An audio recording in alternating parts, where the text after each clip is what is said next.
Hay un hecho y en el medio muchas interpretaciones.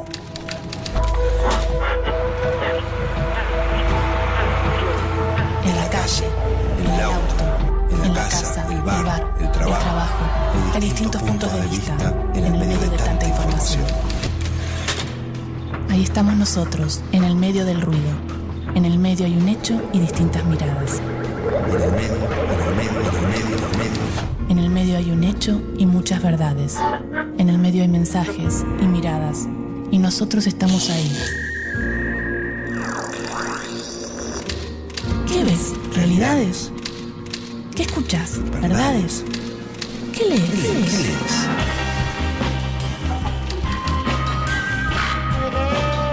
En el medio de las noticias, en el medio de la vida, en el medio de la verdad, en el medio estamos nosotros, aturdidos, confundidos.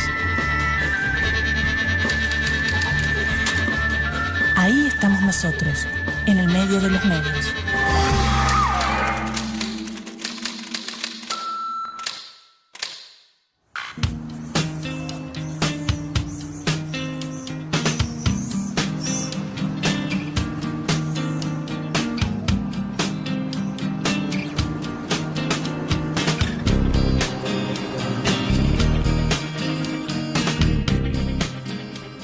Hasta la llegada del nuevo periodismo, también llamado de no ficción o crónica, el paradigma del periodismo tradicional sostenía la construcción de un periodismo objetivo, como si fuera posible reportar lo sucedido del exacto y preciso modo en el que los acontecimientos ocurrieron.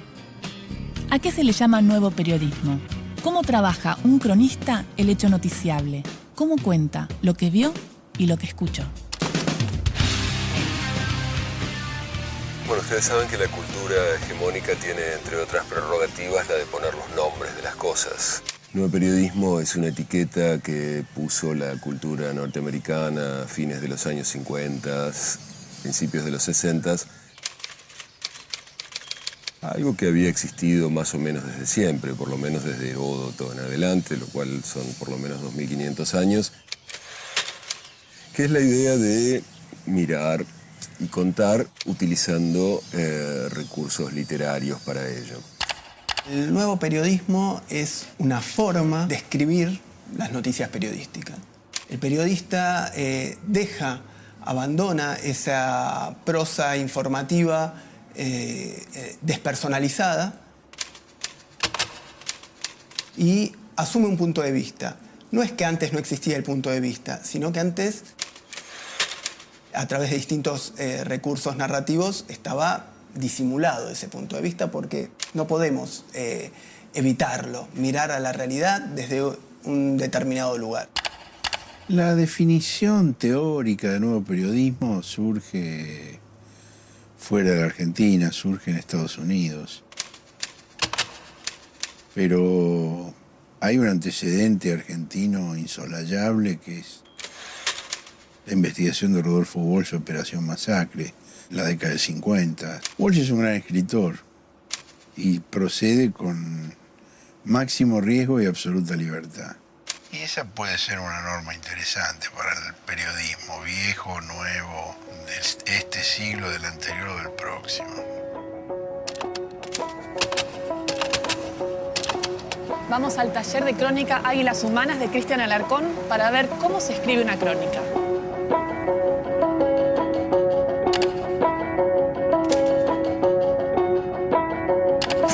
Están reunidos. ¿Qué haces? ¿Cómo estás? ¿Qué tiene que tener un texto para hacer nuevo periodismo? Yo creo que tiene que tener cuerpo.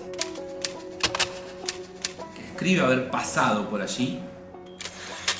Alguien dice por ahí que habría que haber visto un amanecer, un atardecer, almorzado, cenado y ojalá dormido en el lugar al que se cuenta, ¿no? Y cuando vas a hacer una crónica, ¿no? Una investigación como la muerte del Frente Vital, ¿qué es lo que buscas? En ese caso, cómo se construye un mito urbano, suburbano, popular, muy argentino, al fin de una época que era la de la construcción de la pobreza. ¿Hay un rol social en el cronista que hace nuevo periodismo y que hace periodismo narrativo? Hay una responsabilidad. La crónica tiene varios límites y hace crisis en varios sentidos. Hacia un lado hace crisis en lo freak, porque se puso de moda escribir sobre raros, Ahora, escribir solo sobre lo raro en sí no está mal. Quizás lo que no está tan bien es no hacerse las preguntas necesarias en torno a por qué se producen esas alteridades. Por otro lado, la crónica como solo el relato de lo siniestro y cómo salir de lo siniestro. Te enfrenta a los mismos desafíos que te enfrenta la literatura, que es que tiene que volver una y otra vez sobre los grandes temas universales, siendo siempre novedosa. Es muy difícil separar en este momento el periodismo tradicional del nuevo periodismo, de ahí que el cambio que generó en el periodismo tradicional es importante. Hoy la línea que separa lo uno de lo otro es bastante más difusa. Los diarios, las revistas están intentando permanentemente hacer esto que es nuevo periodismo más allá de los estándares de calidad que maneje cada uno de los medios.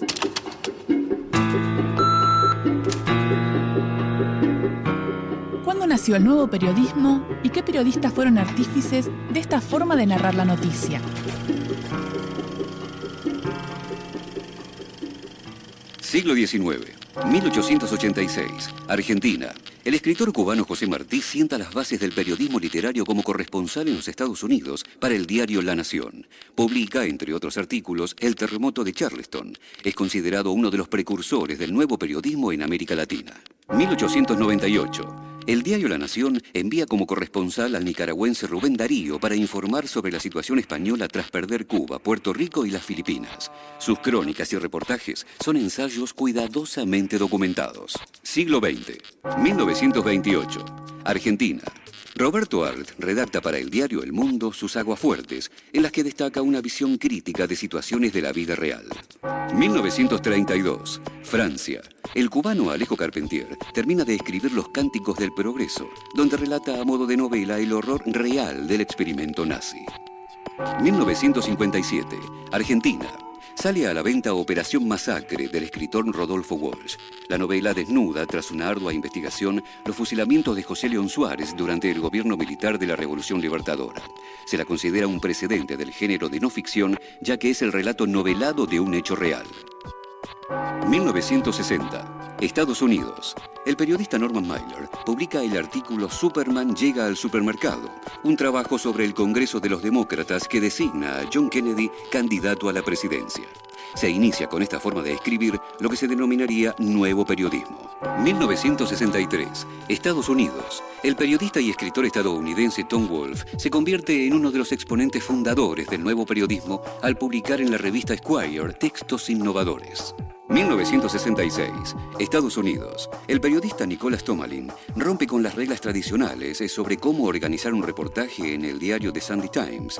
Relata cómo el general James Hollingworth conduce su misión de exterminio en Vietnam. Estados Unidos. Truman Capote, después de estar durante 5 años con los autores de un asesinato en un poblado de Kansas, publica A Sangre Fría. En la novela combina elementos literarios con otros propios de la investigación periodística. Se lo considera el padre del nuevo periodismo. 1971, México. Elena Poniatowska edita La Noche de Tlatelolco, un libro que relata el movimiento estudiantil y la masacre en la Plaza de las Tres Culturas. 1972, Argentina. El director del diario La Opinión le pide al escritor Osvaldo Soriano que haga una nota sobre el caso del joven asesino Robledo Puch. Soriano recopila los hechos a través de todos los testimonios existentes hasta el momento. 1974, Argentina. El periodista Tomás Eloy Martínez publica su relato periodístico La Pasión según Trelew. Allí expone la investigación sobre la masacre ocurrida 2 años antes, la cual se convierte en una prueba en el juicio por el hecho. 1981. Estados Unidos. La escritora y periodista Janet Cook gana el premio Pulitzer por una nota publicada en el Washington Post. El artículo describe la historia de un niño heroinómano al que la madre inyecta a diario. Al año siguiente, admite que la crónica es inventada debido a la presión interna del diario. 1991. Argentina. Martín Caparrós publica Crónicas de Fin de Siglo, una serie de artículos de sus viajes por el mundo. Fue distinguido con el prestigioso Premio de Periodismo Rey de España. 1994. Colombia. Gabriel García Márquez, uno de los principales exponentes de este género, crea la Fundación Nuevo Periodismo Iberoamericano. Busca estimular las vocaciones, la ética y la buena narración en el periodismo. 1998. Argentina. Martín Caparrós y Eduardo Anguita lanzan al mercado el tercer y último tomo de La Voluntad. Estos libros reflejan, tras un arduo trabajo de investigación periodística, la militancia revolucionaria de los años 70. Siglo XXI. 2003. Cristian Alarcón es hoy el exponente del nuevo periodismo. Tras investigar los escuadrones de la muerte en la zona norte del Gran Buenos Aires, edita Cuando muera quiero que me toquen cumbia, la historia de Víctor Frente Vital, un pibe chorro convertido en santo. 2005. Leila Guerreiro publica Los suicidas del fin del mundo, una novela de no ficción sobre el pueblo patagónico de Las Heras. Así como en la década del 60 hubo un cambio de paradigma en el periodismo, las nuevas tecnologías imponen ahora modificaciones en el manejo de la información para los medios tradicionales. Como predice Tom Wolfe, hoy la juventud confía en lo que dicen los blogs mucho más que en cualquier organización de noticias.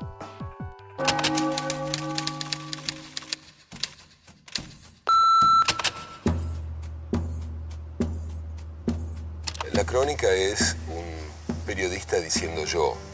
No para hablar de sí mismo, yo siempre insisto en la diferencia entre hablar en primera persona y hablar de la primera persona. No se trata de cuando yo llegué a ese lugar, pasaron cosas extraordinarias, sino ir y contar esas cosas extraordinarias de una manera que no habría podido suceder si yo no estuviera en ese lugar, pero que no ponga el eje, el foco en el hecho de que yo estaba en ese lugar. Digo esto porque la primera persona está siempre presente en cualquier texto. Quiero decir, un texto es escrito por alguien.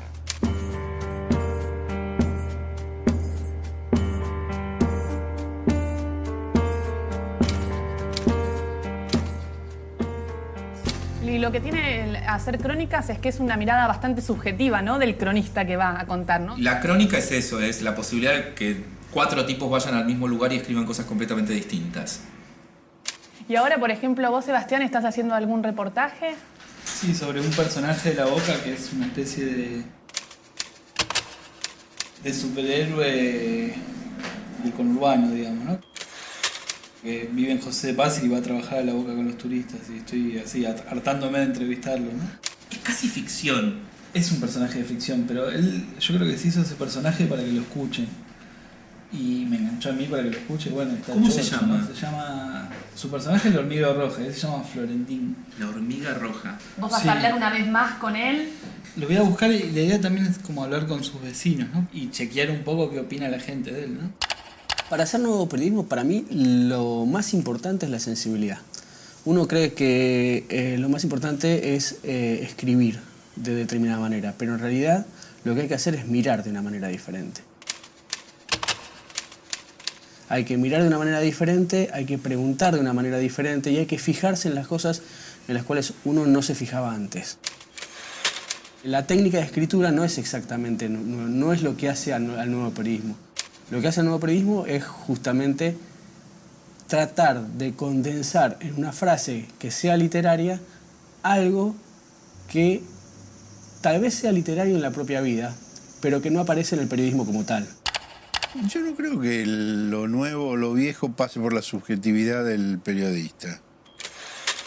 Uno puede buscar el ángulo subjetivo de los protagonistas de la noticia, pero el que lo escribe lo hace con la mayor objetividad posible. El ejemplo, que además se propuso ser prácticamente una demostración teórica, es la noticia de un secuestro de García Márquez, donde cada hecho que está narrado, cada diálogo que cuenta, han sido verificados y son auténticos. Lo que pasa es que él pone permanentemente el ángulo de la narración en el punto de vista subjetivo de los protagonistas. Pero la reconstrucción que él hace de ese punto de vista es absolutamente objetiva.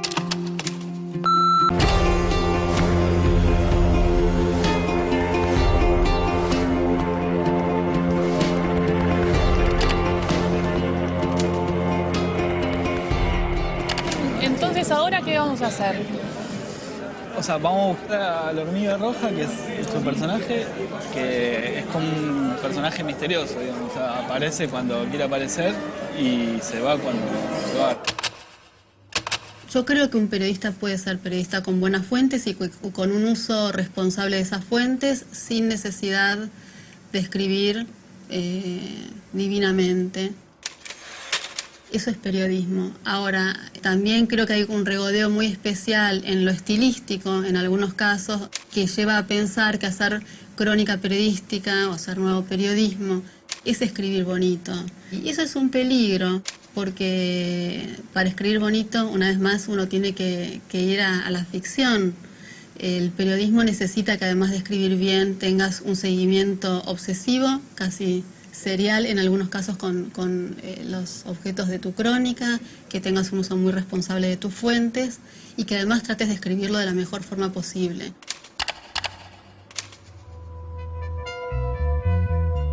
Durante los años 60, en los Estados Unidos, varios periodistas promovieron una rebelión radical contra las costumbres y las fórmulas tradicionales de la labor profesional. Así es como comienza a vislumbrarse el denominado nuevo periodismo. Si bien está en duda cuándo y con quién comenzó este movimiento, muchos coinciden en nombrar a Truman Capote como su fundador al editar en 1966 su obra A Sangre Fría. En 1959, Capote había sido enviado por el periódico The New Yorker a un pueblo de Kansas para cubrir el asesinato de toda una familia. Pero lo que llamó la atención del reportero no fue la crueldad con la que se habían perpetrado las muertes o la ausencia de móvil aparente, sino la paranoia que se había generado en su entorno. La familia asesinada, los Clutter, eran el arquetipo del sueño americano de la década de los 50. El escritor y periodista trabajó 6 años en la elaboración del libro, que narra el asesinato del granjero y de su familia a manos de 2 ex convictos, que se alzaron con un botín de menos de $50. Durante su investigación, Capote estuvo con los asesinos para averiguar el móvil del crimen y las motivaciones de los homicidas, y para lograr una novela que mostrara la radiografía de toda una sociedad. Desde sus líneas, A Sangre Fría comprende las actitudes de los delincuentes, que son humanizados al narrarse sus vidas difíciles y tortuosas, y presentados como víctimas de una sociedad injusta. 2 años después de esta publicación, el periodista norteamericano Norman Mailer escribió Los Ejércitos de la Noche. En este libro contó, incluyéndose como personaje, los pormenores de una gigantesca manifestación contra la guerra de Vietnam. En octubre de 1967, Mailer fue parte de la protesta ciudadana hacia el Pentágono, no como reportero, sino como un manifestante pacifista más de los 200.000 que asistieron. Pero no fue hasta un tiempo después que decidió realizar la novela de 300 páginas, en la cual se describe cómo se vivió la efervescencia política a finales de los 60 en las comunidades intelectuales y universitarias. Con Los Ejércitos de la Noche, Mailer creó un relato de no ficción, una obra que es interesante como novela, como ensayo y como relato periodístico. Mucho se ha discutido sobre cuándo y con quién se inició el nuevo periodismo. Lo cierto es que, más allá de convencionalismos internacionales, en 1957, 9 años antes que A Sangre Fría, el escritor y periodista argentino Rodolfo Walsh publicó Operación Masacre.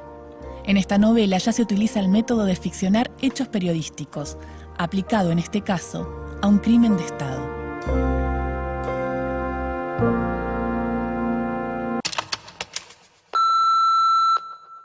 Yo creo que para que el nuevo periodismo siguiera siendo nuevo, tendría que mantener el procedimiento de inicio, el procedimiento original que lo convirtió en algo distinto en su momento. Ese procedimiento, como decíamos, consistía en tomar de otros géneros, de otras formas de narración, maneras de contar que permitieran narrar la no ficción. Tomar en ese momento fue la novela negra americana, la novela social, 2 o 3 formas de contar que hicieran que el relato de la realidad se hiciera más atractivo, más fluido, más intrigante, más interesante. El problema es que el nuevo periodismo siguió copiando los resultados que ese procedimiento dio en 1960. O sea, se limitó a retomar una y otra vez esa forma de contar producto de aquel procedimiento. En cambio en lugar de mantener vivo el procedimiento y seguir buscando qué otras formas literarias, qué otros géneros podía apropiarse para seguir contando la realidad, para seguir contando la no ficción. Es cierto que la crónica periodística incluye este dilema respecto de cuál es el límite entre hacer periodismo con recursos de la literatura y hacer literatura. Me parece que en periodismo tiene que estar claro que uno no puede novelar, insisto, uno puede tomar elementos narrativos, el uso de guiones de diálogo, el uso de una primera persona en el caso de que sea necesario, pero eso siempre tiene que estar ceñido al dato de lo real, entre comillas. Periodismo, sea nuevo o sea viejo, tiene que ser periodismo. Si es pura ficción, imaginación, no es periodismo, es otra cosa, es literatura. Que puede ser buena, regular o mala. El periodismo tiene que estar contando hechos que han sido previamente investigados. En ese sentido, digamos, la obra de Walsh es una cumbre no superada, tanto por el rigor de la investigación que le permitió reconstruir los fusilamientos, a pesar de estar viviendo bajo una dictadura y en la clandestinidad y con todas las dificultades que eso supone, y además está escrito como los dioses.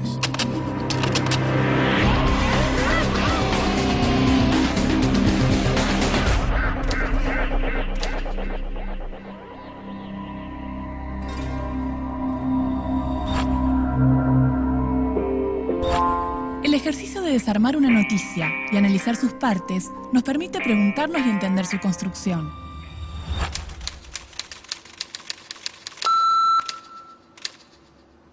El nuevo periodismo vino a sincerar la falsa igualación entre el hecho ocurrido y la noticia, y explicitó que la mirada del periodista, es decir, la subjetividad de su perspectiva, formaba parte de lo que luego aparecía publicado. En este género, se combina la rigurosidad, la exactitud y la precisión fundamental para hacer periodismo con la participación activa y explícita de la mirada del sujeto periodista. Pero para entender más, pongamos el ejemplo de la gran obra de Rodolfo Walsh, Operación Masacre. Hay un pasaje titulado Una imagen en la noche, en la que Walsh escribe: alzó la cabeza y vio el campo todo blanco. En el horizonte se divisaba un árbol aislado. 9 meses más tarde, comprobó con sorpresa que no era un solo árbol, sino el ramaje de varios, cortado por una ondulación del terreno que producía esa ilusión óptica. Incidentalmente, el detalle probó a quien esto escribe, por si alguna duda me quedaba, que don Horacio había estado allí. El único sitio desde donde se observa ese extraño espejismo es el escenario del fusilamiento.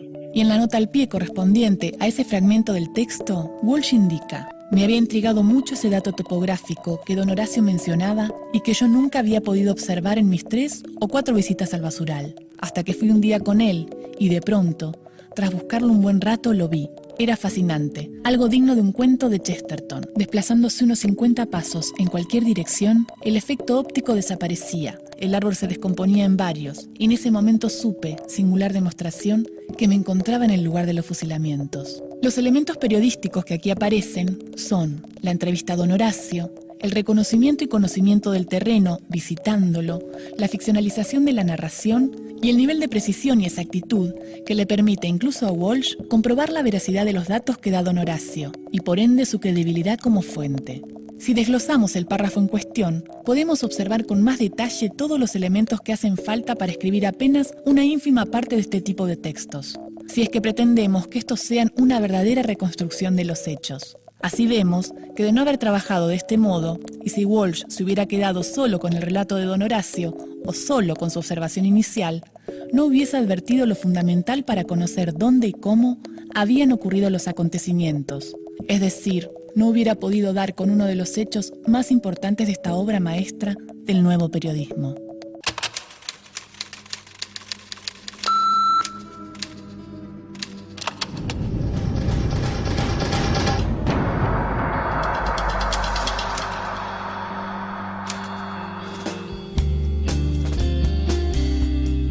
Para alcanzar la profundidad y conocer más al personaje, Sebastián entrevista en La Boca a los vecinos que conviven junto a la Hormiga Roja.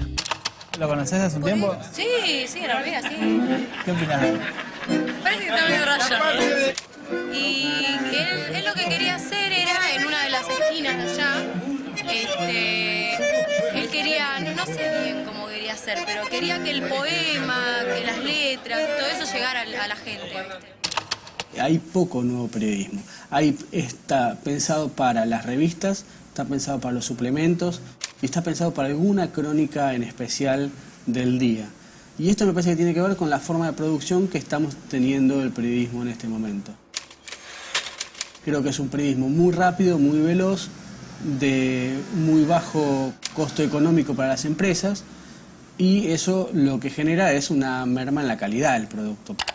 Una de las primeras cosas que aprendemos en la vida es a contar. Es como un músculo, hay que ponerlo en práctica y sí hay varias herramientas que uno tiene disponible y las aprende a usar. Lo que pasa es que la escritura, a lo largo de la historia dio poder, ¿no? Manejar quién sabe y quién no sabe leer y escribir era manejar el poder. Bueno, eso no fue gratuito.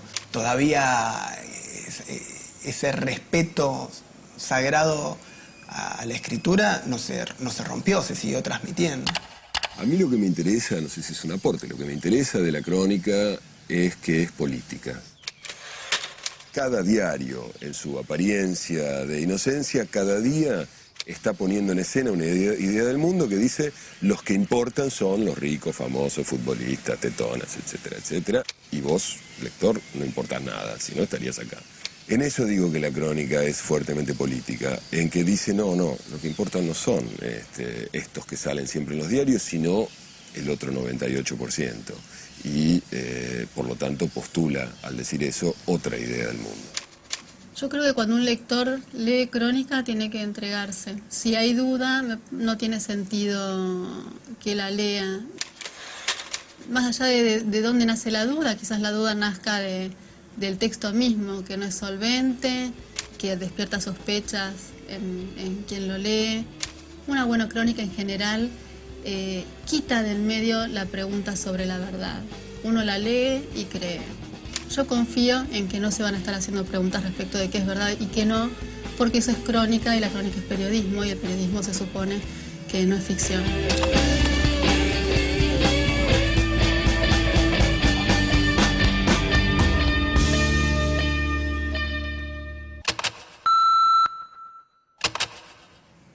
Esto que acabas de ver es solo un programa de televisión, una visión, una opinión, nuestra interpretación de la realidad.